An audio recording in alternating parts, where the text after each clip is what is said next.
اس سال اعلیٰ حضرت رضی اللہ تعالیٰ عنہ کے جانشین اور ان کے بڑے شہزادے جنہیں حجت الاسلام حضرت علامہ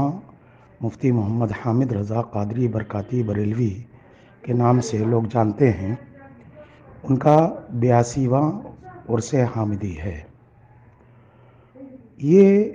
عرس حامدی جو ہوتا ہے، اس کے ساتھ ہی منظر اسلام کا دیچھانت سماروہ جسے جشن دستار بندی کہتے ہیں وہ بھی ہوتا ہے۔ دونوں ایک ساتھ کیوں ہوتے ہیں، اس کی وجہ کیا ہے، اس پر ہمیں آج گفتگو کرنا ہے۔ اصل میں معاملہ یہ ہے کہ منظر اسلام کا حضور حجت الاسلام علامہ حامد رضا خان علیہ الرحمہ سے بہت گہرا تعلق ہے۔ منظر اسلام کا جشن دستار بندی جب تک حضور حجت الاسلام باحیات رہے تو جیسے دیگر مدرسوں کا ہوتا ہے شعبان کے مہینے میں رمضان سے پہلے، ویسے ہی جشن دستار بندی ہوا کرتا تھا۔ لیکن جب حضور حجت الاسلام علیہ الرحمۃ والرضوان کا وصال ہوا تو یہ منظر اسلام کا دستار بندی کا جو جلسہ ہے وہ اسی عرس کے ساتھ ملا دیا گیا۔ میں نے وجہ اس کی بتائی کہ دونوں کا بہت گہرا تعلق۔ اصل میں منظر اسلام جو قائم ہوا، جو اس کی استھاپنا ہوئی، وہ یکم محرم الحرام 1322 ہجری، جس کا انگریزی مہینہ بنتا ہے، انگریزی سن بنتی ہے فروری 1904، اس میں اس کی استھاپنا ہوئی تھی۔ اور آپ جانتے ہیں کہ محرم الحرام سے جو ہجری سال ہے اس کا آغاز ہوتا ہے، تو ہجری سال کے آغاز پر منظر اسلام کا آغاز ہوا۔ اس کی استھاپنا تو اعلیٰ حضرت ہی کے ہاتھوں ہوئی، لیکن اس کو استھاپت کرانے میں، اس کو قائم کرانے میں جن لوگوں نے کوشش کی، اس میں 4 نام بہت اہم ہیں۔ سب سے پہلا نام ہے اعلیٰ حضرت کے بیچ کے بھائی، منجلے بھائی، استاد زمن حضرت علامہ حسن رضا خان علیہ الرحمۃ والرضوان کا، اور دوسرا نام ہے آپ کے شہزادے حجت الاسلام حضرت علامہ حامد رضا خان علیہ الرحمۃ والرضوان، اور تیسرا نام ہے بریلی شریف کے ایک سید زادے تھے، سید امیر علی صاحب، اور چوتھے اعلیٰ حضرت کے شاگرد اور خلیفہ ملک العلماء علامہ ظفر الدین بہاری علیہ الرحمۃ والرضوان۔ ان لوگوں نے گزارش کی تھی اعلیٰ حضرت سے کہ بچوں کی تعلیم و تربیت کے لیے ہندوستان میں مغلیہ سلطنت کے خاتمے کے بعد کوئی ایسا ادارہ نہیں ہے جہاں پر بچے دینی تعلیم حاصل کر سکیں، دین کو فروغ دے سکیں۔ اس کے لیے اعلیٰ حضرت کو راضی کیا گیا اور اعلیٰ حضرت نے اس کی استھاپنا کی۔ یہ استھاپت تو ہو گیا، قائم تو ہو گیا، لیکن اس کی کوئی عمارت اپنی نہیں تھی، ابھی اس کی زمین نہیں تھی، تو اس لیے وقتی طور پر اور استھائی طور پر اس کی جو کلاسز ہیں، اس کے جو کلاس ہیں اور اس کی جو درسگاہیں ہیں، وہ بی بی جی مسجد میں لگا کرتی تھیں، اور بچے جو باہر کے تھے پڑھنے کے لیے آتے تھے دور دراز سے، تو وہ بچے سیٹ رحیم داد کی کوٹھی جو پرانا شہر میں ہے، تو وہاں پر وہ رہتے تھے، اور کچھ بچے اعلیٰ حضرت کے گھر پر رہتے تھے، جو بالا خانہ بنا ہوا تھا ایک، یعنی اوپر کی جو منزل بنی ہوئی تھی اعلیٰ حضرت کی بیٹھک کے طور پر، جس کا استعمال ہوتا تھا مہمانوں کے لیے، وہاں پر کچھ بچے رہتے تھے اور کچھ بچے ان کے یہاں۔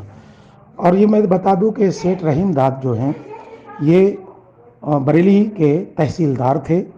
اور جاگیردار آدمی تھے، انہوں نے منظر اسلام کے لیے بہت کچھ پیش کیا۔ تو جب منظر اسلام کی اپنی عمارت کے لیے زمین کا معاملہ آیا تو حضور حجت الاسلام علیہ رحمۃ والرضوان نے 1908 اور 1916 ان ان سالوں میں یہاں سوداگران میں کچھ مکان جو ہے وہ خریدے، پرانے مکان، اور ان کو اپنے پیسے سے خرید کر منظر اسلام کے لیے انہوں نے وقف کر دیا۔ ان کی یہ عادت تھی کہ منظر اسلام کے لیے وہ جو بھی اپنے پیسے سے اپنے پیسے سے جو کچھ بھی خریدتے تھے وہ منظر اسلام کے لیے ہمیشہ کے لیے وقف کر دیا کرتے تھے۔ تو اس طرح انہوں نے حضور حجت الاسلام اور اعلیٰ حضرت کے بھائی علامہ حسن رضا خان علیہ رحمت و رضوان، ان دونوں نے مل کر کے بہت ہی زیادہ محنت کر کے، کوشش کر کے، جد و جہد کر کے منظر اسلام کا یہ علم و فن کا باغ لگایا، اور یہ چمنستان علم و فن انہوں نے اس کی آبیاری کی، اس کی جو ہے وہ اس کے یہ مالی تھے۔ اس وجہ سے حضور حجت الاسلام کے عرس کے ساتھ منظر اسلام کا جشن دستار بندی ہوتا ہے۔ اس کے ساتھ ساتھ میں یہ بھی بتا دوں کہ منظر اسلام کے لیے جو عمارتیں، جو جائیدادیں اور جو پیسے وغیرہ کے معاملات تھے، وہ اس وقت میں جو وقف کیے، جو تعاون پیش کیا گیا، اس میں سب سے بڑا حصہ اعلیٰ حضرت کے گھرانے کا تھا۔ اعلیٰ حضرت کی بہن ہیں حجاب بیگم صاحبہ، انہوں نے اپنی پوری ایک جو ہے وہ عمارت جو رضا مسجد کے سامنے ہے وہ پوری منظر اسلام کے لیے وقف کر دی، جس میں وضو خانہ ہے، بچوں کے کھانے کا انتظام وہاں ہوتا ہے، بچوں کو کھانا وہاں کھلایا جاتا ہے۔ یہ پوری عمارت رضا مسجد کے جو سامنے والی ہے، یہ ان کی ہمشیرہ، اعلیٰ حضرت کی ہمشیرہ نے وقف کی تھی منظر اسلام کے لیے۔ اسی طرح اعلیٰ حضرت کے سب سے چھوٹے بھائی حضرت علامہ مفتی محمد رضا صاحب، جو سرکار مفتی اعظم ہند کے چچا بھی ہیں اور ان کے سسر بھی ہیں، انہوں نے اور ان کی اہلیہ نے، انہوں نے بھی منظر اسلام کے لیے کافی کچھ وقف کیا، کافی کچھ قربان کیا۔ اسی طرح علامہ حسن رضا خان علیہ رحمت و رضوان، جو اعلیٰ حضرت کے بھائی ہیں، مجلے بھائی ہیں، انہوں نے بھی اپنی جائیداد منظر اسلام کے لیے وقف کی۔ جو پھوٹا دروازے پر ہے، جو قلعہ علاقہ پڑتا ہے، وہاں پھوٹا دروازے پر ایک عمارت ہے، وہ علامہ حسن رضا خان علیہ رحمت و رضوان کا مکان تھا، جو ان کو ان کی سسرال سے ترکے میں ملا تھا، وراثت میں ملا تھا۔ انہوں نے ہمیشہ کے لیے اسے منظر اسلام کے لیے وقف کر دیا۔ اس طرح ہم منظر اسلام کی تاریخ جب دیکھتے ہیں تو اس میں اعلیٰ حضرت گھرانے کے، اعلیٰ حضرت فیملی کے ہر فرد کی قربانیاں اور ان کے تعاون کا ایک ہمیں ذرّی باب ملتا ہے، جس میں سب سے اہم نام حضور حجت الاسلام حضرت علامہ حامد رضا خان علیہ رحمت و رضوان کا ہے۔ اس طرح منظر اسلام کا جشن دستار بندی عرس حامدی کے موقع پر کر دیا گیا، تاکہ دونوں ایک ساتھ ہو جائیں اور دنیا والوں کو پتہ چل جائے کہ حضور حجت الاسلام کا منظر اسلام سے کتنا گہرا تعلق تھا اور کتنی گہری ان کی قربانی تھی۔ آج منظر اسلام جس جگہ پر اس کی عمارت کھڑی ہوئی ہے،